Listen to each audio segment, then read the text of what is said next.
j'aime le fait qu'indépendamment de combien le diable essaye, il ne peut pas me faire avoir une mauvaise attitude.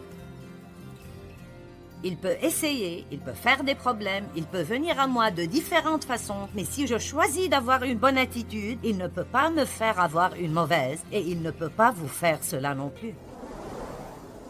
Vous savez, quelque chose qui m'est sur le cœur très puissamment cette année, que vous pouvez appliquer dans à peu près tout domaine de votre vie, ça semble juste sortir de moi tout le temps. Alors, j'ai pensé que peut-être ce sera juste un thème vraiment puissant pour moi cette année, et c'est qu'il y a deux types de gens dans le monde. Il y a des gens qui font les choses exprès, et il y a des gens qui sont plutôt passifs, à des degrés variés, et il y a des gens qui sont juste presque totalement passifs, et la vie pour eux est juste un cauchemar. Mais les personnes passives veulent que de bonnes choses leur arrivent, mais ils ne feront rien et attendront de voir si elles arrivent. Elles ne font pas nécessairement ce qu'elles doivent faire pour que ça arrive. Elles souhaitent « j'aurais aimé avoir ceci ou avoir cela ». Elles regardent d'autres personnes qui ont ce qu'elles auraient aimé avoir, mais elles ne veulent pas faire ce que d'autres ont fait pour arriver là. Les personnes passives doivent toujours attendre d'avoir envie. Elles attendent un sentiment, ou de penser que c'est le moment, ou que tous leurs amis le fassent, ou que ce soit plus facile. Les personnes passives ne finissent jamais avec le meilleur de quoi que ce soit. Elles finissent toujours par s'en sortir et elles blâment souvent les autres. Elles blâment tout le monde parce que la vie a été difficile pour elles. Mais après, il y a des gens qui sont des personnes résolues. Et je veux vraiment voir plus de gens comme ça. Vous savez, j'espère que je n'ai pas l'air d'un discréé cette année, mais j'ai continuellement ceci sur le cœur, que les gens doivent apprendre, que vous étudiez ceci, et puis vous le faites exprès. Vous ne le faites pas parce que vous le ressentez, ou vous le voulez, ou les groupes que vous fréquentez le veulent, ou vous pensez que c'est une bonne idée. Vous le faites parce que c'est juste. Et vous croyez que si vous faites ce qui est juste avec une bonne attitude du cœur, vous obtiendrez ultimement un bon résultat. Résolu ou passif? Eh bien, ce week-end, je veux vous parler de la puissance de l'attitude. Savez-vous que l'attitude change tout? Une bonne attitude peut vous donner une vie supérieure et une mauvaise attitude vous donnera toujours une vie inférieure. Amen. Dans Éphésiens 4, 22 à 24, voici quelques versets que j'aime vraiment. Le verset 22 dit « Débarrassez-vous de votre ancienne manière de vivre, débarrassez-vous de votre nature ancienne non renouvelée, celle de l'homme que vous étiez autrefois et qui se corrompait en suivant des désirs trompeurs qui proviennent de la délusion. » Donc il dit « Arrêtez d'agir comme vous agissiez avant d'être sauvés. » Vous savez que même si nous sommes sauvés et nous avons une nouvelle nature, nous pouvons aller prendre cette vieille nature de l'armoire et nous en vêtir si c'est ce que nous voulons faire. Alors vous devez la garder morte. Elle est morte, mais vous devez lui rappeler qu'elle est morte. Débarrassez-vous de votre ancienne nature. Et dépassons le verset 23 pour un moment. Et le verset 24 dit « Et revêtez-vous de la nouvelle nature, l'homme régénéré, créé conformément à la pensée de Dieu pour être juste et saint. » Donc arrêtez d'agir comme vous agissiez avant et commencez à agir comme il faut. C'est très simple. Eh bien, comment puis-je faire cela? Verset 23 est le lien. C'est le lien de la vie ancienne à la vie nouvelle. Et soyez constamment, dites tous constamment. Maintenant, vous voyez, les gens passifs n'aiment pas beaucoup ce constamment. Et soyez constamment renouvelés quant à votre esprit et votre intelligence. Ayez une nouvelle attitude mentale et spirituelle. Y a-t-il quelqu'un ici qui a eu une mauvaise attitude aujourd'hui? Le reste d'entre vous a besoin de délivrance ou... Écoutez, je ne me souviens pas exactement, mais je sais que j'ai eu au moins 7 ou 8 fois aujourd'hui où j'ai dû rapidement, résolument choisir d'arranger mon attitude. Donc, peu importe depuis quand vous êtes sauvé, ou combien vous priez chaque matin, vous aurez l'opportunité de devoir décider si vous voulez être résolu ou passif, si vous allez avec ce que vous ressentez. Il y a des choses qui me sont arrivées, pas même de grandes choses, mais de petites choses qui m'ont fait me sentir mal. Ce soir, j'ai dû essayer 7 fois pour mettre mes lentilles dans les yeux. Et je n'ai pas aimé ça. Et puis j'ai sorti ma bombe de lac et la canette ne marchait pas. C'est une de ces canettes où vous pressez et ça fuit et j'étais sur la route, je n'ai pas ma laque à cheveux, mes lentilles ne marchent pas, j'enseigne sur l'attitude. Allez. Et vous voyez, la personne qui est déterminée de garder une bonne attitude, ça ne veut pas dire qu'elle a envie d'avoir une bonne attitude. Ça ne veut même pas dire qu'avoir une bonne attitude semble nécessairement être juste, mais elle le fait parce qu'elle sait au fond de son cœur que la parole est vraie et que si nous faisons les choses de la façon dont Dieu nous dit de les faire, nous aurons ce que Dieu dit que nous pouvons avoir. Mais il n'y a pas de raccourci. Je dis toujours qu'il n'y a pas de percée éclair. Vous pouvez tout obtenir dans ce monde au volant. La nourriture drive-in, les photos drive-in, n'importe quoi drive-in, nettoyage drive-in, mais vous ne pouvez pas avoir de percée drive-in. La seule façon de l'obtenir est en passant par. Il n'y a pas de maturité spirituelle éclair. Ça vient par le long chemin. Nous voyageons très souvent et j'ai découvert ceci à propos des avions et je trouve que c'est intéressant. L'avion a un instrument appelé l'indicateur d'assiette. J'aurais pensé qu'il y aurait un indicateur d'altitude, mais c'est un indicateur d'assiette et il montre la position de l'avion par rapport à l'horizon.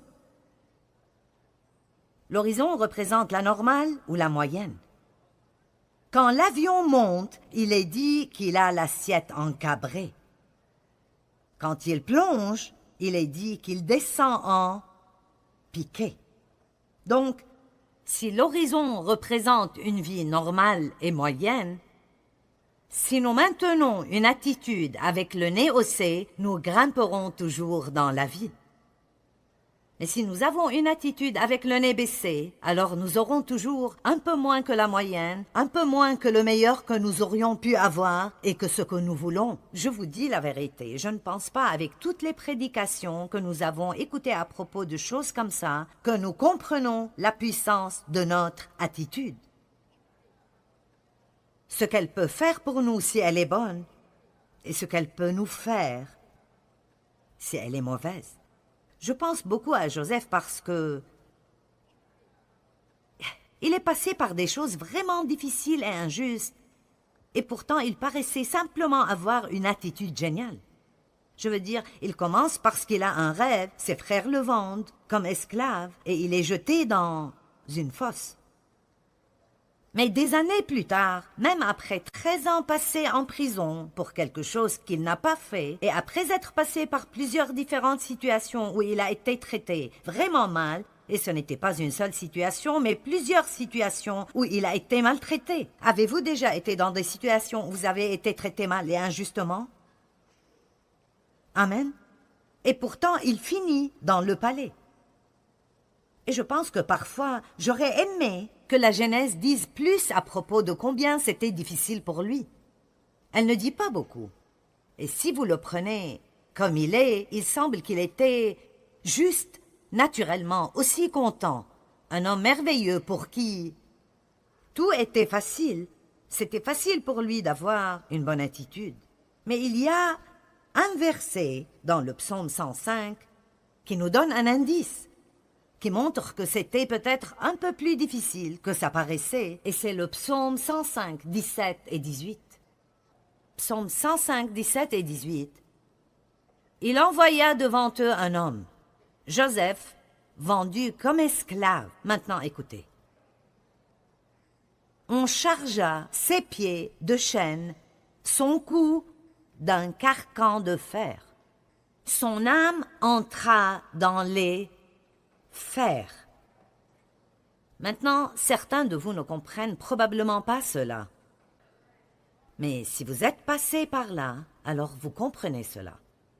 Parce que ce qui est dit est que ce qui l'a traversé l'a blessé si profondément qu'il n'avait vraiment aucune façon d'en parler. Et...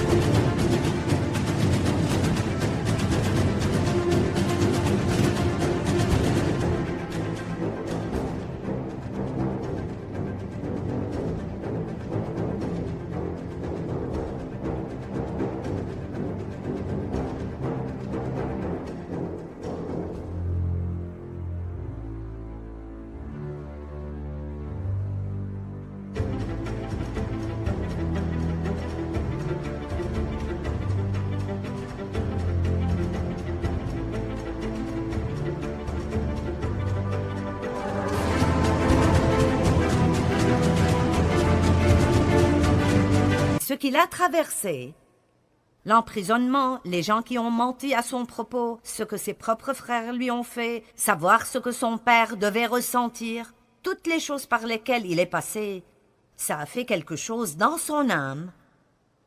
Et au lieu de ses fers qui étaient sur ses poignets et ses chevilles pour le contrôler, son âme est devenue comme du fer. Et il a pu faire la volonté de Dieu. Mais laissez-moi vous dire quelque chose. Quiconque traverse la vie et maintient une bonne attitude, c'est quelque chose que vous allez devoir faire exprès. Vous ne pouvez pas être passif, ça doit être avec résolution. Et nous le faisons pour la gloire de Dieu, pas juste pour obtenir une récompense.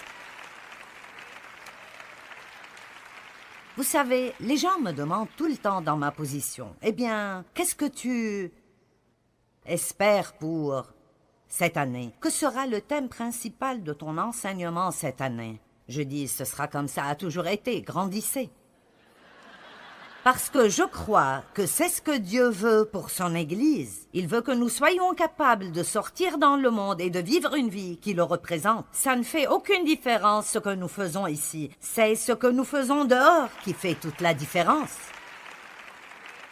Et vous savez, c'est facile quand la musique est bonne et vous avez de merveilleux prédicateurs et toutes ces choses merveilleuses qui arrivent. C'est génial de juste être content et d'être heureux. Mais la vérité est que vous devrez retourner chez vous. Je suis désolée, mais ça va se terminer. Et vous devrez aller à la maison. Et c'est là qu'il faut que ça marche. C'est là que ça doit vouloir dire quelque chose. Est-ce que quelqu'un peut dire Amen? L'indicateur d'assiette ou la position de l'avion peut être changé par le pilote par un simple ajustement. Et si vous avez un indicateur encabré, gardez-le. Mais si vous avez un indicateur en piqué, j'aimerais vous encourager de prendre une décision ce soir que vous n'allez pas retourner avec un indicateur en piqué et que vous allez faire un ajustement d'attitude avant de quitter cet endroit, simplement en prenant une décision que les choses sont comme elles sont, mais je vais apprendre à être victorieux malgré tout.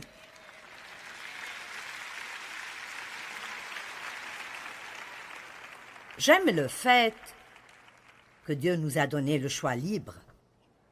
J'aime le fait qu'indépendamment de combien le diable essaie, il ne peut pas me faire avoir une mauvaise attitude.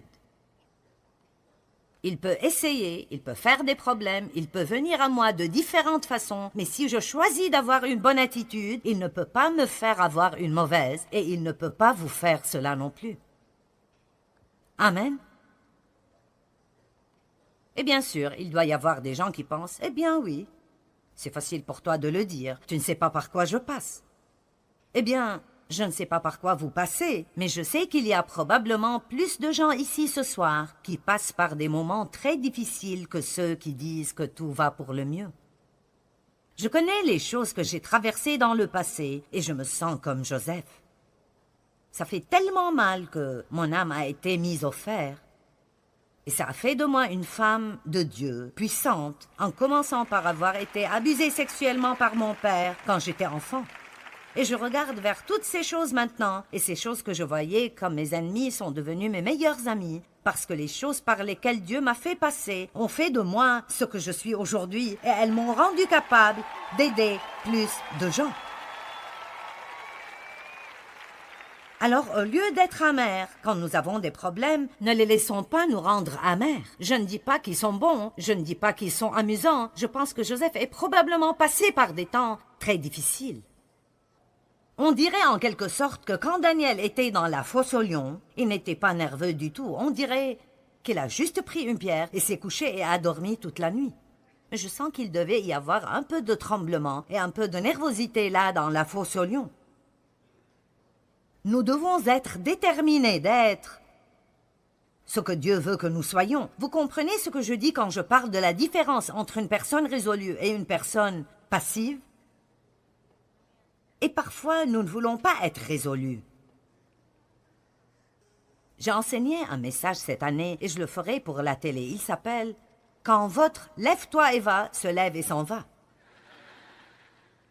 Et quand votre « Lève-toi et va » se lève et s'en va, vous devez vous lever et d'aller le récupérer. Vous ne pouvez pas être passif et juste attendre d'avoir envie de faire ce qui est juste.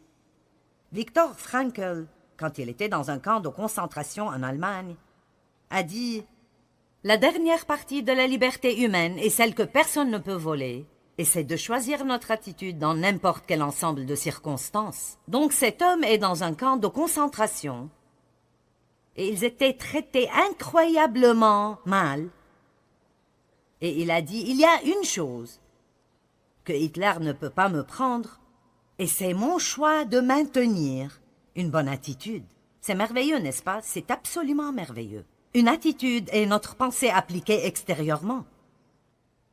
Et vous savez, une attitude est quelque chose que vous ne pouvez juste pas cacher. Vous savez cela? Elle apparaîtra sur votre visage. Elle apparaîtra dans votre langage corporel.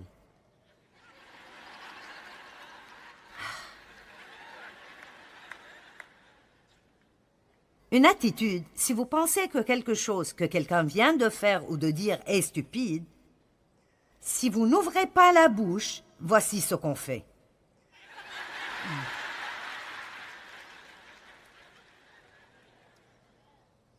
Je sais que si Dave fait quelque chose que je n'aime pas, je ferai... Et que dire de quand vous... Donc, quand l'attitude y est, elle apparaîtra sur votre visage, dans votre langage corporel. Même si nous disons les bonnes paroles, le ton de la voix sera faux.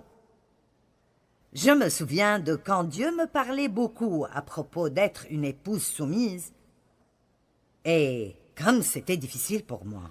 Et alors, je suis finalement arrivée au point où quand Dave me disait de faire quelque chose que je ne voulais pas faire, je disais « Oui, chérie ». Maintenant, combien d'entre vous comprenez qu'avec ce « oui, chérie », je disais en fait « Eh bien, je le ferai », mais je n'aime pas du tout cela. Dans la Genèse chapitre 4, versets 5 à 7, nous voyons la situation de Caïn et Abel. Et je veux vous montrer quelque chose à propos de cela.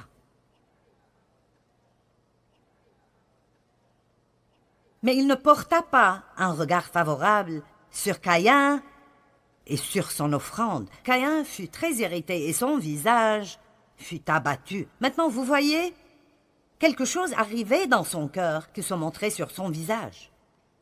Vous voyez, c'était dans son cœur, mais se manifestait sur son visage. Il était irrité et indigné, et alors il est devenu abattu et déprimé. Je me demande combien de personnes déprimées il y a dans le monde qui, si elles étaient vraiment honnêtes envers elles-mêmes, c'est parce qu'elles sont irritées ou amères ou rancunières, et ce n'est peut-être pas toujours le cas. Il y a des choses physiques, il y a des choses émotionnelles qui peuvent causer la dépression, mais beaucoup de cela n'est pas quelque chose qui doit être traité médicalement, c'est quelque chose qui doit être confronté.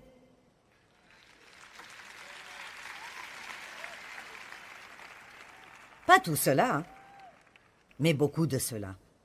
Caïn fut très irrité et son visage fut abattu. Et l'Éternel dit à Caïn, « Pourquoi es-tu irrité et pourquoi ton visage est-il abattu et renfrogné ?» Maintenant le verset 7. « Certainement, si tu agis bien, tu relèveras ton visage.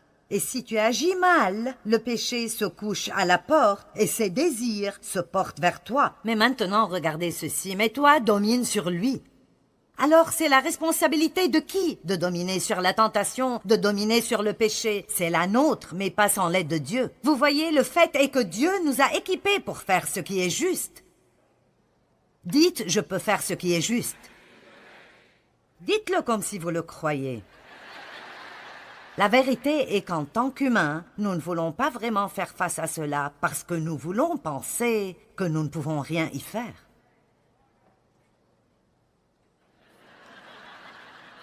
Est-ce qu'on s'amuse? 2 personnes s'amusent.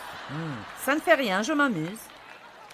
Maintenant, ma fille me disait de ma petite fille que son père, mon gendre, lui a dit de faire quelque chose la semaine dernière. Et elle est en fait vraiment beaucoup comme moi. Sauf que j'ai... Vous savez, 70 ans de raffinement. Elle a 12 ans maintenant, donc elle est comme la Joyce Meyer, non brisée, non crucifiée. Et elle me ressemble même vraiment beaucoup. Elle s'appelle Emily, donc son père lui a dit de faire son lit et elle a dit non. Alors, ils ont eu cette dispute. Et elle ne s'excusait jamais, elle ne s'excusait pas. Eh bien, ma fille a dit qu'elle a remarqué que toute la journée, elle était déprimée et de mauvaise humeur, juste déprimée tout le temps. Finalement, après 5 heures cet après-midi, elle est allée chez son père et elle a dit qu'elle était désolée. Et Laura a dit,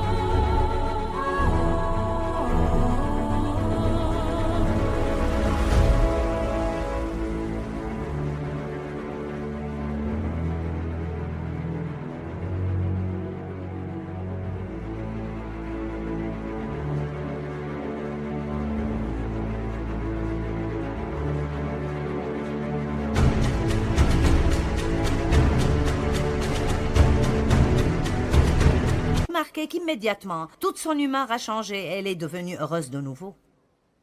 Maintenant, quel message est-ce? Comme il y avait toujours quelque chose en elle qui n'était pas résolu. Allons maintenant, si vous êtes mécontent aujourd'hui, peut-être que vous devriez regarder ce que vous avez fait hier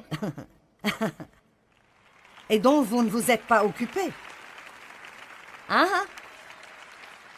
Une nuit, je ne pouvais pas dormir. Il était près de 5 heures du matin et je dors normalement plutôt bien. Alors là, finalement, je me suis levée et j'ai dit « Dieu, qu'est-ce qui cloche? J'aurais dû demander à 10 heures du soir. » Et immédiatement, il m'a montré quelque chose que j'ai fait le jour précédent quand j'ai maltraité quelqu'un et que je devais me repentir et m'excuser. Je lui ai demandé de me pardonner. Je lui ai dit, aussitôt que je peux faire un téléphone le matin, je m'excuserai et je suis retournée dormir. Vous savez quoi? Dieu nous aime trop pour nous laisser seuls dans notre situation et il continue de nous poursuivre et jusqu'à ce que nous décidions de faire les choses à sa façon. Dieu a une vie où nous grimpons et nous devons avoir une attitude avec le nez vers le haut si nous voulons jouir de la vie qu'il veut que nous ayons. Je veux que vous montiez tous plus haut dans cette nouvelle année.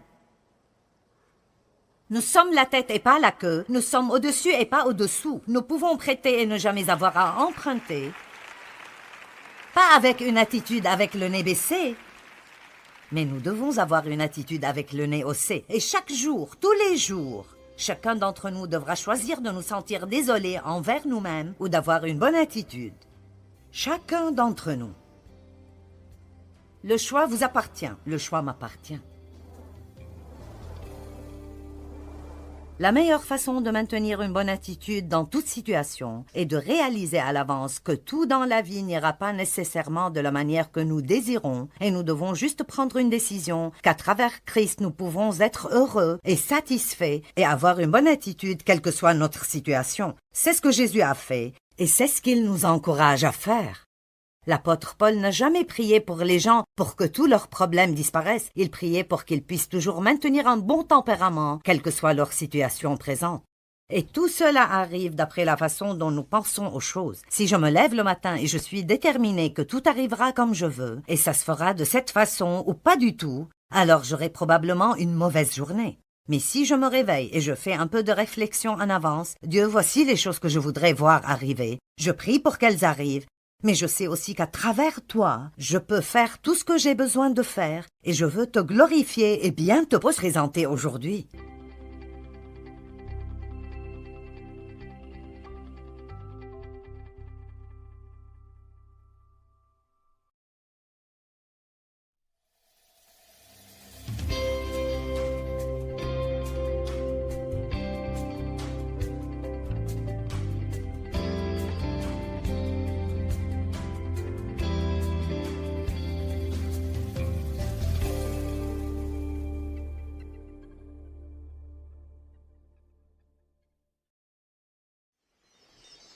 Pour me saisir. Ne ratez pas ce que Dieu a de meilleur pour vous, à cause d'un manque de détermination.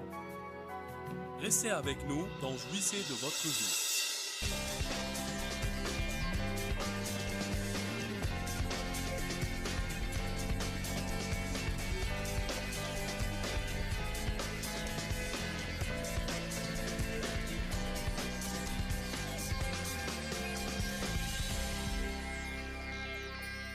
Pendant le temps qui me reste ce matin, je vais vous parler de « Est-ce que vous servez le Dieu de la Bible ou le Dieu de vos sentiments ?»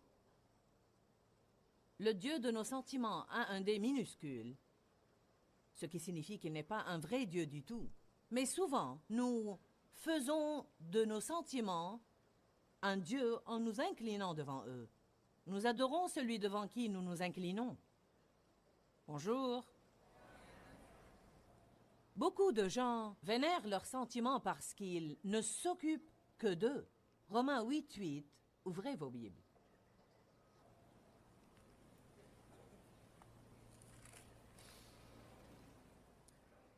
La Bible amplifiée utilise généralement le mot pourvoir. Ce mot n'existe pas dans les autres traductions, mais il m'apprend quelque chose parce que nous aimons tous qu'on s'occupe de nous.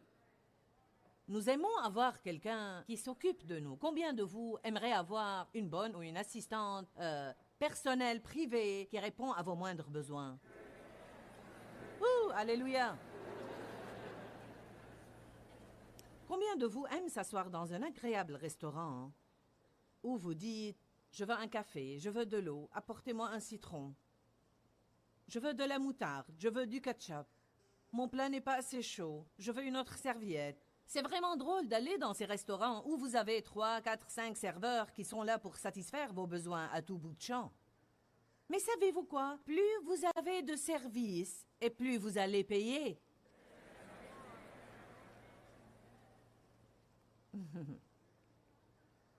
Il vous coûterait moins d'avoir quelqu'un venir nettoyer votre maison une fois par semaine que d'avoir une assistante à plein temps qui vous suit partout et satisfait vos moindres caprices. Alors nous devons comprendre que si nous servons la chair, nous allons recevoir la facture. Le service est drôle, mais le jour de paye va venir. Romains 8:8. Or, ceux qui vivent selon la chair, qui en servent les appétits et les impulsions, nous avons déjà enseigné sur les dangers des impulsions. Servir les appétits et les impulsions de la nature charnelle ne saurait satisfaire ou plaire à Dieu ou lui être acceptable. Cela ne signifie pas que Dieu ne vous aime pas. Cela signifie en fait que Dieu est mécontent de votre comportement. Il est mécontent car lorsque nous nous comportons de cette façon, nous gâchons notre témoignage et il ne peut pas se servir de nous pour amener les autres au royaume. Cela signifie aussi que Dieu a un bon plan pour notre vie. Il a envoyé Jésus pour mourir pour nous, pour que ce plan devienne notre héritage sûr. Et si nous ne devenons pas des personnes adultes, nous n'aurons jamais tout ce que Dieu est mort pour nous donner. Il se peut qu'il y ait des personnes charnelles qui vont au ciel, mais elles ne vont pas jouir du voyage. J'aime ce que l'apôtre Paul a dit. « Je suis déterminé à saisir cette chose pour laquelle Jésus-Christ est mort pour me saisir. » Je vais le répéter. Paul a dit « Je suis déterminé. » Nous devons tous être déterminés. La détermination dépasse de loin les sentiments. La détermination fait le bien si elle en a envie ou non. Je suis déterminé à saisir cette chose pour laquelle Jésus-Christ est mort pour me saisir. Ne ratez pas ce que Dieu a de meilleur pour vous à cause d'un manque de détermination. Nous avons fait le mal pour longtemps pour aboutir à notre pagaille et nous devons faire le bien pour longtemps pour en sortir. Ce n'est pas bien de passer toute une vie à prendre des décisions stupides et ensuite se fâcher de Dieu et vouloir jeter l'éponge si tout ne s'arrange pas dans les 30 jours qui suivent notre régénération. Bonjour. Du temps. De la patience. Nous héritons les promesses de Dieu non seulement par la foi, mais par la foi et la patience. La patience n'est pas uniquement l'attente, c'est apprendre à bien agir tout en attendant. Parlons aujourd'hui de quelques domaines où nos sentiments semblent nous gouverner. Combien d'entre vous éprouvent un sentiment de culpabilité et de condamnation? D'accord. C'est probablement 80% des mains, et les autres 20% sont probablement trop fatigués pour lever les leurs. Je suis sûre qu'il y a des gens ici qui ont une révélation sûre qu'il n'y a aucune condamnation pour ceux qui sont en Jésus, et donc vous ne l'acceptez pas. Mais ce n'est probablement qu'une poignée d'entre vous, car partout où je vais, je demande combien de personnes souffrent de la culpabilité et la condamnation. Et c'est toujours un énorme pourcentage de gens. Beaucoup de gens souffrent de culpabilité et de condamnation. Et la Bible dit clairement, écoutez-moi, que Jésus a pris sur lui non seulement notre iniquité, mais aussi la culpabilité. Eh bien, écoutez, soit qu'il l'ait, soit que vous l'ayez. Je vais élaborer un petit peu ce matin, car le sujet est important. Allez à 1 Jean 1,9. Est-ce que vous allez croire vos sentiments ou la Bible? Eh bien, je me sens coupable. Ça n'a aucune importance. Arrêtez de dire ce que vous sentez et dites ce que la Bible dit. Je me sens coupable, j'ai si mauvaise conscience, je suis tout patraque. Je ne veux pas savoir comment vous vous sentez, mais ce que la parole dit. Dieu ne veut pas savoir comment vous vous sentez, il veut savoir ce que la parole dit. Je ne veux pas dire que Dieu ne s'intéresse pas à vos sentiments. Je ne veux pas le dire comme si Dieu avait un cœur dur. Mais je dis simplement que pour que Dieu nous aide, nous devons être d'accord avec lui et en désaccord avec l'ennemi qui se sert de nos sentiments pour nous duper.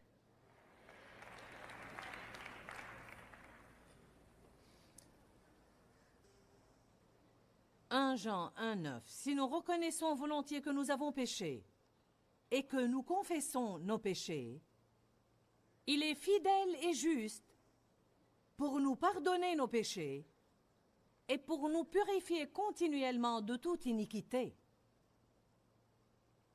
Donc, qu'est-ce que je vais comprendre de ça? Vous dites, je me sens coupable. À propos de quoi? J'ai fait ça et ça de mauvais. L'as-tu confessé à Dieu? Oui. As-tu demandé à Dieu de te pardonner? Oui. Es-tu repentant? As-tu un esprit qui ne veut pas le répéter de nouveau? Oui.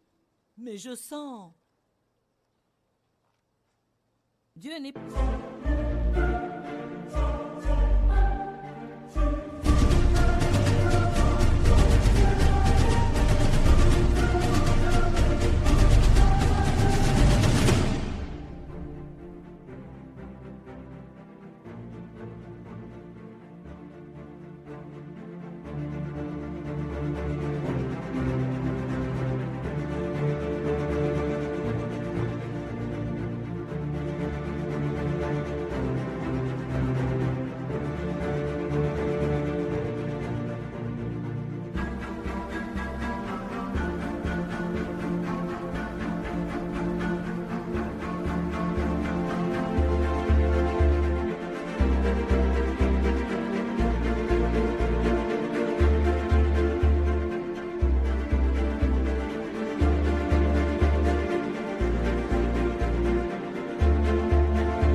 pour mentir. Quand il dit que si je confesse et me repens, je suis pardonné, alors je suis pardonné. Et s'il dit que je suis pardonné, je vais dire que je suis pardonné. Si nous disons ce que la parole dit, le diable va se lasser de venir essayer de nous duper au moyen de nos sentiments, mais si nous continuons de dire ce que nous sentons, les sentiments n'en deviendront que plus forts. Donc, lorsque je me sens coupable, même si je me suis repenti et que j'ai prié et demandé à Dieu de me pardonner, si je fais les 100 pas en me sentant patraque, coupable et condamné, et incapable de faire le bien, ce que je dois faire, c'est parler à haute voix au diable et vous aussi. Je dois ouvrir ma bouche et parler à haute voix dans ma maison, et je dois dire, écoute diable, je te réprime, je suis pardonné. D'après ce que dit 1 Jean chapitre 1 verset 9, je suis pardonné. Dieu est fidèle, il n'est point un homme pour mentir, et peu m'importe combien va durer ce sentiment. Je sais que tu essayes de me duper au moyen de mes sentiments, et je ne crois pas mes sentiments, je crois la parole.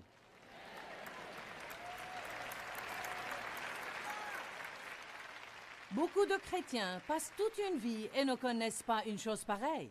Je suis allée à l'église littéralement pour des années et je n'ai jamais appris une chose pareille. Nous devons dire ce que Dieu dit. La Bible dit que nous pouvons appeler les choses qui ne sont point comme si elles étaient. Tout ce que la parole dit, je peux le dire. Tout ce que la parole dit, vous pouvez le dire. Vous ne pouvez pas commander. Ce n'est pas déclarer et recevez où vous exigez absolument tout ce que vous voulez. Car vous êtes charnel et vous voulez recevoir. Je n'enseigne pas ça, mais je dis que ce que la parole dit de vous, vous pouvez le dire de vous. Ce que la parole dit de votre passé, vous pouvez le dire de votre passé. Il est sous le sang. Ce que la parole dit de votre futur, vous pouvez le dire de votre futur. Si vous ne dites pas ce que la parole dit, vous n'allez jamais avoir tout ce que Dieu veut bien vous donner. 1 Jean 2, 1. Petits enfants, je vous écris ces choses afin que vous ne transgressiez pas la loi de Dieu et que vous ne péchiez pas. Mais si quelqu'un...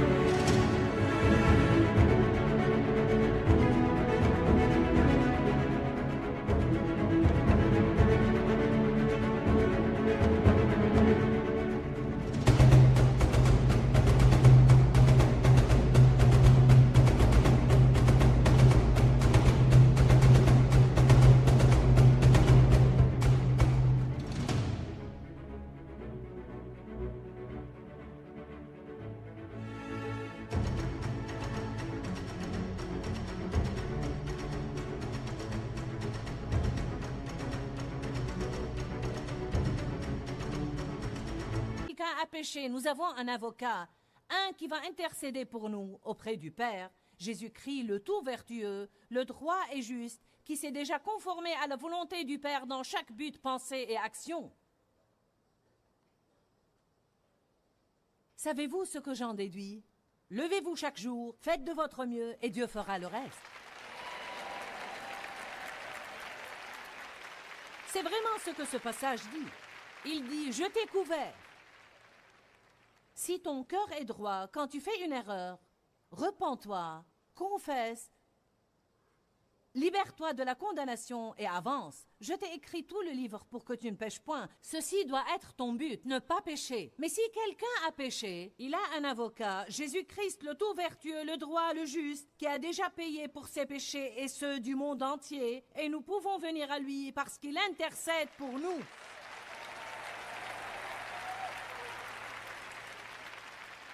Allez maintenant à Hébreux 10, car c'est un passage merveilleux.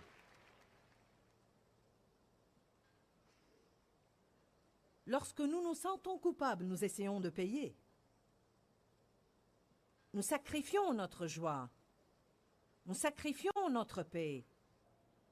Nous sacrifions notre droit acheté par le sang de nous sentir justes dans la présence de Dieu.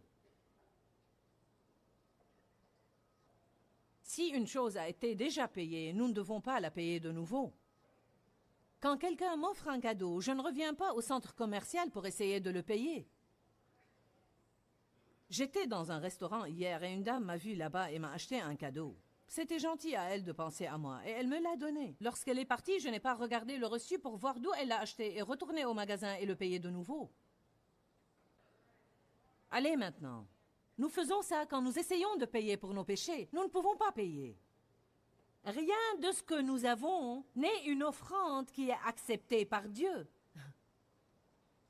Le comprenez-vous? Sous l'Ancien Testament, que nous allons examiner à travers Hébreux 10, 11 pour commencer, nous voyons que la même offrande devait être présentée encore et encore et encore et encore. En outre, tout sacrificateur humain se tient debout chaque jour, à l'autel de son service, officiant et offrant les mêmes sacrifices encore et encore. Dites tous encore et encore.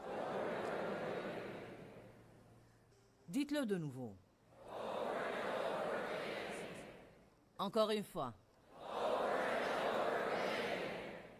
Êtes-vous fatigué de faire la même chose stupide encore et encore et encore et encore et encore? Êtes-vous fatigué de faire une erreur, vous repentir, vous sentir coupable pour 3 jours, finalement vous vous sentez en bon état, vous faites une autre erreur, vous vous repentez, vous avez mauvaise conscience pour 3 jours, vous vous en sortez finalement, vous faites une autre erreur, vous vous repentez, vous avez mauvaise conscience pour 2 jours? C'est l'Ancien Testament. Ce n'est pas le Nouveau Testament. Dans l'Ancien Testament, leurs péchés étaient couverts et non effacés.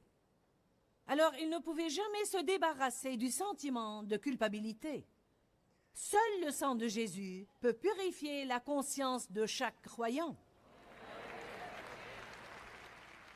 Je vous encourage par la foi à appliquer le sang de Jésus sur votre conscience. Je le fais dans la prière. J'applique le sang de Jésus sur ma conscience, car seul le sang de Jésus peut purifier ma conscience. Amen. Je ne parle pas ici de mener une vie nonchalante, dissolue et insouciante, et de penser que vous faites une promenade libre. Je m'adresse aux personnes qui essayent de faire de leur mieux. Je m'adresse aux personnes qui aiment Dieu, aux personnes qui sont des personnes selon son cœur, qui se lèvent chaque matin et veulent faire le bien, mais vous êtes des êtres humains et vous faites des erreurs. Ne vous sentez pas condamné. En outre, tout sacrificateur humain se tient debout chaque jour à l'autel de son service, officiant et offrant les mêmes sacrifices encore et encore. Y aurait-il une fin à ça un jour? Jamais sous ce système-là. Qui ne peuvent jamais ôter les péchés, qui nous enveloppent de tous côtés et les supprimer. Tandis que lui, Jésus, après avoir offert un seul sacrifice pour nos péchés, qui va servir pour toujours, s'est assis à la droite de Dieu. Lorsque vous vous asseyez, cela équivaut à dire que vous entrez dans le repos. J'ai fini le travail, je me repose. Après que Jésus ait payé pour nos péchés, après avoir été en enfer et enlevé les clés de l'enfer à Satan, après être remonté au ciel, la Bible dit qu'il s'est assis à la droite de Dieu, attendant désormais que ses derniers ennemis soient placés comme un escabeau sous ses pieds. Et Éphésiens dit que nous sommes assis dans les lieux célestes en Jésus-Christ. Il s'est assis, nous demeurons en lui, alors nous sommes assis. Pas debout pour courir et essayer de nous occuper de nos problèmes tout le temps. Nous disons, je suis assis dans les lieux célestes en Jésus et j'attends, Dieu, que tu places mes ennemis comme un escabeau sous mes pieds.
pouvez même dire des choses comme « Sais-tu quoi, diable ?» Peu importe combien de temps ces sentiments persistent, je ne vais pas les croire.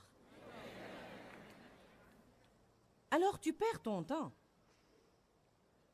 Je ne vais pas croire mes sentiments parce que j'ai la parole. Mes sentiments ne sont pas la vérité. La parole de Dieu est la vérité. Peu importe ce que je sens, voilà en quoi je crois. Mais combien d'entre vous voient avec moi que nous parlons beaucoup de ce que nous sentons et que nous ne parlons pas de ce que dit la parole?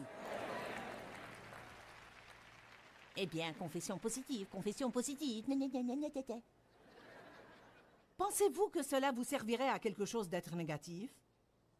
Je veux dire, est-ce que vous êtes en train de profiter et de parler de vos sentiments tout le temps? Seules les personnes idiotes font une chose, obtiennent un mauvais résultat et continuent à la faire.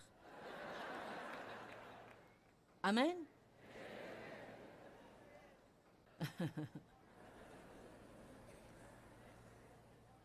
Verset 14. Non, verset 13. Attendant désormais que ses ennemis soient devenus son marchepied, par une seule offrande. Comprenez ça. Il a pour toujours complètement purifié et amené à la perfection ceux qui sont sanctifiés et rendus saints. Pour toujours, complètement, pour toujours, complètement. Un seul et unique sacrifice qui restera effectif pour toujours. Pas besoin de l'offrir encore et encore. Alors chaque fois que je fais une erreur, je reviens à ce même sacrifice qui restera effectif pour toujours. C'est la bonne nouvelle de la Bible.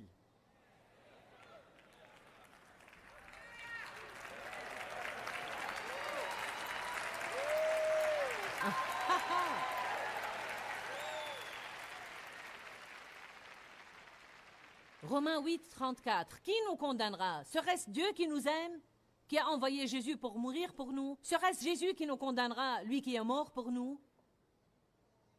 Non.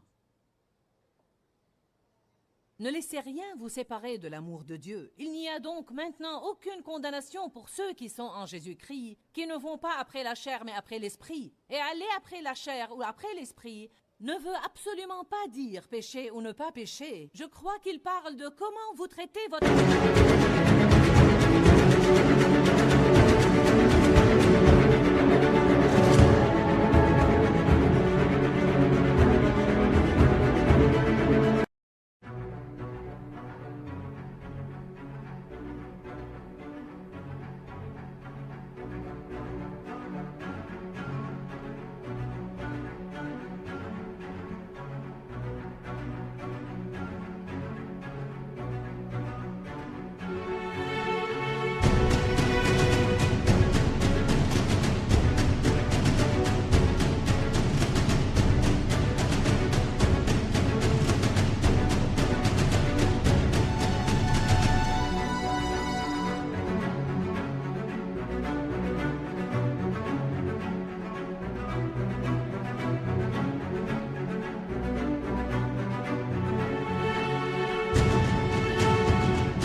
péché une fois que vous l'avez commis.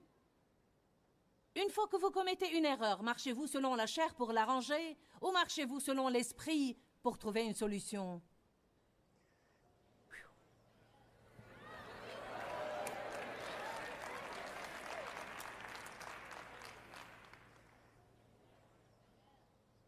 On On ouvre la porte pour Satan à travers l'incroyance ou à travers une foi erronée. Mais notre système de foi détermine le niveau de notre joie et de notre paix. Romains 15, 13 dit que le Dieu de l'espérance vous remplisse de toute joie et de toute paix dans la foi. Vous vous sentez malheureux? Posez-vous des questions sur votre foi. Vous vous sentez malheureux? Examinez vos pensées. Il ne s'agit pas de ce que les autres nous font, ni de nos circonstances, mais de notre façon de les voir. Nous avons parlé aujourd'hui de sentiments inconstants, et inconstant veut en fait dire une fois dans un sens et une fois dans un autre sens, et vous ne pouvez jamais vous décider comment vous allez être. Nos sentiments sont comme ça, ils sont toujours changeants. Vous ne pouvez pas vous fier à vos sentiments, vous devez vous fier à Dieu. Ne vous fiez pas à vos sentiments, fiez-vous à la parole de Dieu. Ne servez pas vos sentiments, vous devez servir Dieu. Vous savez, quels que soient vos sentiments, nous ne pouvons pas compter sur ces sentiments. Nous devons compter sur la parole de Dieu et nous y conformer. Je pense que beaucoup de gens ont des problèmes avec leurs émotions. Ils sont émotionnellement blessés, ils sont émotionnellement perdus. Quelqu'un les a blessés, ils suivent leurs sentiments. C'est pourquoi nous enseignons sur ce sujet et nous émettons cette série de programmes sur les émotions, car je crois que c'est vraiment une importante partie de notre vie. Avoir des problèmes émotionnels nous gâche vraiment la vie et nous avons besoin de guérir sur ce plan. Je vous dis tout le temps, Jésus peut vous guérir quelles que soient vos blessures. Non seulement il s'intéresse à votre esprit, mais il veut vous voir intact sur tous les plans. Nous voulons que les gens se portent bien physiquement, émotionnellement, mentalement, spirituellement, financièrement et socialement. Jésus peut vous guérir là où vous souffrez. Alors restez dans la parole, car il y a la vie dans la parole. Que Dieu vous bénisse. Pourquoi Seigneur, pourquoi? Dans ce livret, Joyce Meyer nous enseigne à travers la parole comment être délivré de la confusion. Pour obtenir ce livret gratuitement, écrivez-nous à Joyce Meyer, boîte postale 40095-6300 Larnaca, Chypre. Ou bien visitez notre site web www.joycemeyer.org/fr.